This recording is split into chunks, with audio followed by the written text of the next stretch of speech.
मित्रों नमस्कार। मैं हूं पंडित कैलाश चंद्र जोशी और आप देख रहे हैं मेरा यूट्यूब चैनल संस्कृत शेष।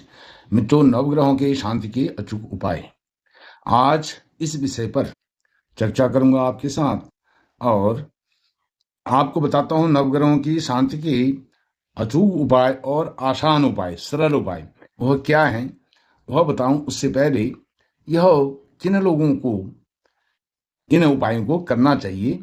यदि आपका कोई भी ग्रह अस्त हो, नीच हो, वक्री हो, मारक हो, प्रबल मारक हो, बाधक या पीड़ित हो, तो आप इस काम को अवश्य करें। वह क्या काम है? उन ग्रहों से संबंधित वृक्ष लगाने चाहिए। किन किन ग्रहों से संबंधित? जो बातें मैंने आपको ऊपर में बताई हैं। यदि आपके कोई भी ग्रह इस अवस्था में हैं तो उस ग्रह से संबंधित आपको वृक्ष लगाने चाहिए। जैसे नवग्रह हैं, सूर्य नारायण भगवान से लेकर के केतु पर्यंत, और उनके प्रत्येक ग्रह के सामने उनसे संबंधित वृक्ष या पौधे लिखे हुए हैं। मैं एक एक करके विस्तार पूर्वक उन पौधों के, वृक्षों के नाम बताऊंगा और आपको उससे क्या लाभ होंगे, क्या फायदे होंगे, उसका महत्व भी साथ साथ बताऊंगा। आप वीडियो के आरंभ से अंत तक बने रहिए। सर्वप्रथम सूर्य नारायण भगवान, इनका जो वृक्ष है, वृक्ष या पौधा भी कह सकते हैं, यह जंगली एक पौधा है। इसका नाम अर्क या इसको आंक भी कहते हैं, मदार कहते हैं। यह मदार का पुष्प भगवान शंकर को बड़ा परम प्रिय है। मंदार माला कलिताल काये, ऐसा श्लोक आता है। शिव जी के लिए, शिव जी को यह बड़ा प्रिय है। नवग्रहों में जो भुवन भास्कर सवितादेव सूर्य नारायण भगवान हैं, उनकी प्रसन्नता के लिए यह वृक्ष आंक, अर्क या मदार एक ही बात है, तीन अलग अलग नाम इसके हैं। तो उनकी प्रसन्नता के लिए इसको लगाकर इसका सिंचन करना चाहिए। यह वृक्ष के रूप में भी होता है और पौधे के रूप में भी होता है। इससे चर्म रोग दूर होते हैं, तेज, ऐश्वर्य, वैभव की कमी नहीं रहती है और यश, कीर्ति, प्रतिष्ठा इससे व्यक्ति की बढ़ती है। और इसमें एक दूध के किस्म का तरल पदार्थ निकलता है, दूधिया, तो वह उसमें बड़ा विष होता है, जहर होता है, उसका सेवन नहीं करना चाहिए। दूसरे चंद्रमा, चंद्रमा यदि आपकी पीड़ित हैं, अस्त, नीच, वक्री, मारक, प्रबल मारक हैं, तो उनकी प्रसन्नता के लिए ढाक या पलाश का वृक्ष लगाना चाहिए।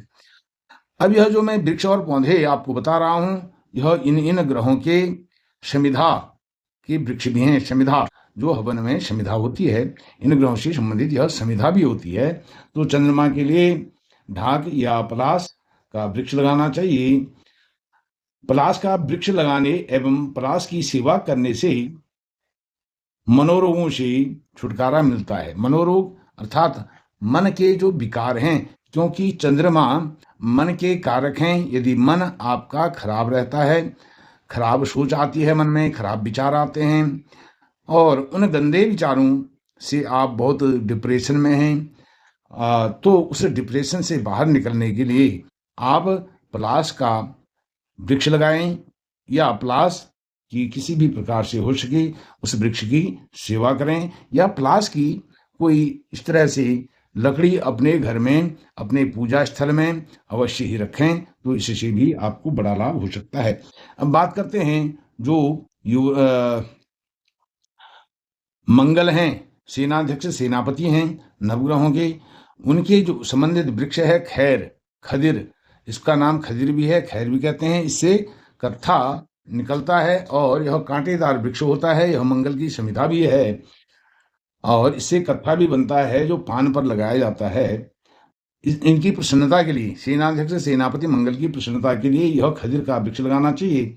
इसकी सेवा करने से व्यक्ति ऋण मुक्त होता है। किसी भी प्रकार का लोन है, ऋण है, किसी भी प्रकार की मुश्किलें हैं धन से संबंधित, वह सब ठीक होती हैं। मंगल ठीक करते हैं। भूमि, भवन व वाहन का सुख भी उस व्यक्ति को पर्याप्त मात्रा में मिलता है और उसकी नेतृत्व क्षमता भी हर क्षेत्र में, जिस क्षेत्र का वह विशेषज्ञ है, उस क्षेत्र की विशेषज्ञता बढ़ती है, नेतृत्व क्षमता उसमें तेज आता है।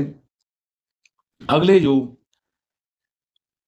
युवराज हैं बुध महाराज, उनकी समिधा या उनसे संबंधित जो पौधा है यह अपामार्ग है। इसको चिड़चिड़ा भी कहते हैं, साजी भी कहते हैं। अपामार्ग अर्थात बुध की प्रसन्नता के लिए और अपनी वाणी के विकारों को दूर करने के लिए अपामार्ग में जल चढ़ाना चाहिए। अपामार्ग हो सके तो आप अपने गमले में भी लगा सकते हैं। यह शंकर भगवान को बड़ा परम प्रिय है। यह बुध की समिधा भी है और इसको लगाने से, इसकी सेवा करने से, इसको सींचने से जो आपकी वाणी है, वाणी में प्रखरता आती है, वाग पटुता आती है, कम्युनिकेशन स्किल बहुत अच्छा होता है।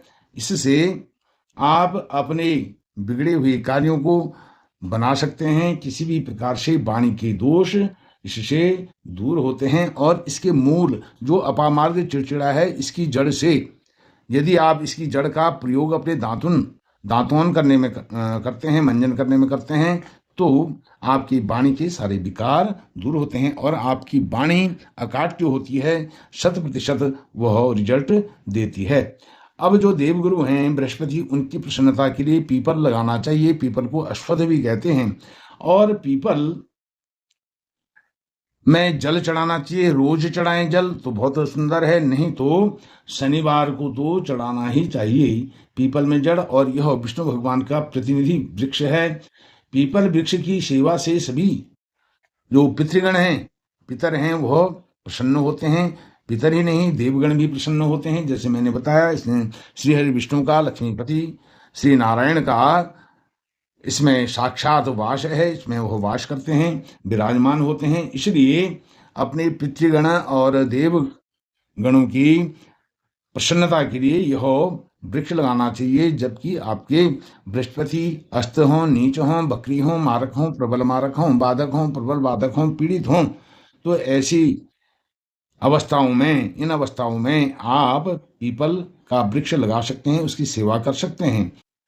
अगले जो दैत्य गुरु हैं शुक्र की प्रसन्नता के लिए गूलर या उदुम्बर भी कहते हैं, गूलर भी कहते हैं, और हमारे पहाड़ों में, कुमाऊं में इसको उमर भी कहते हैं। और शुक्रदेव की प्रसन्नता के लिए गूलर का वृक्ष, उदुम्बर का वृक्ष लगाना चाहिए। इसका सिंचन करना चाहिए। सिंचन करके जो शुक्र हैं बड़े प्रसन्न होते हैं। और उदुम्बर से मधुमेह अर्थात जो डायबिटीज है, डायबिटिक लोग हैं, उनका डायबिटीज नियंत्रण में आता है। अनेक प्रकार की औषधियाँ इस उदुम्बर से बनती हैं। इसको लगाने से व्यक्ति को भौतिक सुख प्राप्त होते हैं। यह मान प्रतिष्ठा समाज में बहुत अच्छी होती है। अगले जो वृक्ष हैं, ग्रह हैं, वो शनि महाराज हैं, न्यायाधीश हैं।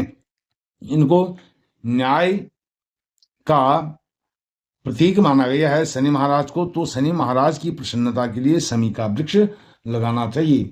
और शनि महाराज इसकी सेवा करने से परम प्रसन्न होते हैं। सभी प्रकार के जो कष्ट हैं, उन कष्टों से निवृत्ति होती है और भौतिक सुख संसाधन व्यक्ति के जीवन में प्रचुर मात्रा में उपभोग के लिए प्राप्त होते हैं। अगले जो ग्रह हैं, राहु की जो समिधा है, प्रिय पौधा है, इसको घास है, दूब जो गणेश जी को भी चढ़ता है। राहु की प्रसन्नता के लिए यह दूब लगाना चाहिए और इसका सेचन करना चाहिए। भूत प्रेत आदि की बाधाएं, किसी भी प्रकार की बाधाएं आती हैं, अचानक स्वास्थ्य खराब होना, अचानक सिर दर्द होना, अचानक बुखार चढ़ जाना, इस प्रकार की कोई भी परेशानी आपको होती है, तो उस परेशानी से भी आप निजात पा सकते हैं।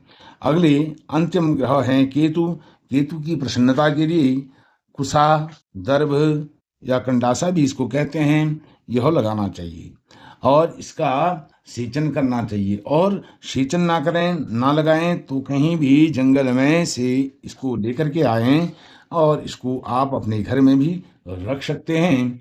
और यह बड़ा श्रेयस्कर है लगाना। इससे सभी प्रकार के जो शारीरिक रोग हैं, जैसे विशेषकर मूत्र विकार, मूत्र रोग, इस प्रकार के रोगों से निवृत्ति मिलती है और सभी प्रकार की भौतिक सुख संसाधन व्यक्ति को प्राप्त कराते हैं केतु महाराज। मित्रों, इस प्रकार से नवग्रहों की शांति के अचूक उपाय मैंने आपको बताए।